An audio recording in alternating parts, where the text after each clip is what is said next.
After being married to Nathan Baldwin for 5 years, news of him making a home for a young woman in a hotel gets out. The whole world knows of her existence. He doesn't want her to be known as a mistress, so he comes to me with a divorce agreement. Mr. Price helped me in the past. He asked me to take care of Jenny before his death. I can't not do anything now that everyone thinks she's a homewrecker. I'm not surprised. Jenny Price has always been his first choice for the past 5 years. When Nathan came to me about this in my past life, I broke down and had a screaming match with him. I refused to get a divorce, even after I became severely depressed. He doggedly believed I was merely putting on an act because Jenny said I didn't look like I was sick. He thought I was pulling tricks to avoid the divorce and lured me into a trap. He made it seem like I was the one having an extramarital affair. Then, he took me to court to have the divorce enforced. Only then did I understand that I would never compare to the debt he thought he owed Jenny's father. I took my life in a moment of despair. When I opened my eyes again, I don't hesitate to sign the divorce agreement. Lois, how about we remarry after this is over? I was sitting on a stone bench in the backyard, lost in thought, when Nathan Baldwin walked up to me with Jenny Price right behind him. It was just 3 hours ago that Jenny had been exposed by the tabloids as possibly Nathan's mistress. The whole internet dug up her past and called her everything from a homewrecker to the woman who had interfered in my perfect relationship with Nathan. Nathan's image as a loving husband fell apart, and his company's stock price plummeted. In my last life, when Nathan came to me with the divorce papers, I had been so furious that I ripped up all the roses he had grown for me in the garden. I had screamed at him,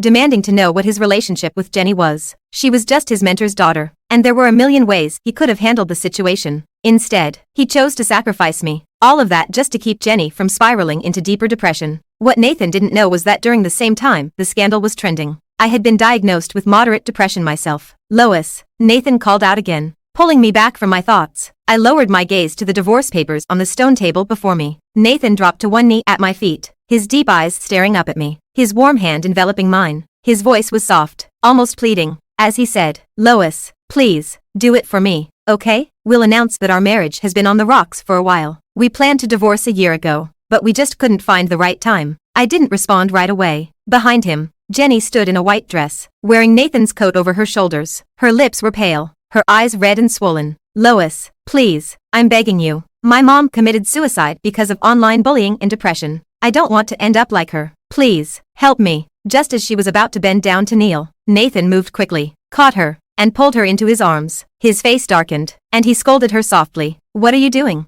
Jenny choked up, her voice fragile, full of tears. She lowered her gaze, trying to hold back the sobs. I just want to make it easier on Lois." At that point, Nathan's patience snapped. His face twisted into a look of frustration, and he turned to me, his earlier tenderness vanishing. "Lois, I didn't come here to negotiate with you. I've already made up my mind. If you refuse to sign, don't blame me." I looked up at him, and he stopped mid-sentence. But I knew what he was going to say. He was going to say, "Lois, you know how I handle things. I've got 100 ways to make you sign those papers. You can drag this out and fight me in court, but you'll never beat the lawyers from Baldwin Group." Those were his exact words in my last life. It didn't take long before I was framed and sent to a hotel room with several male escorts. The perfect evidence for my so-called affair.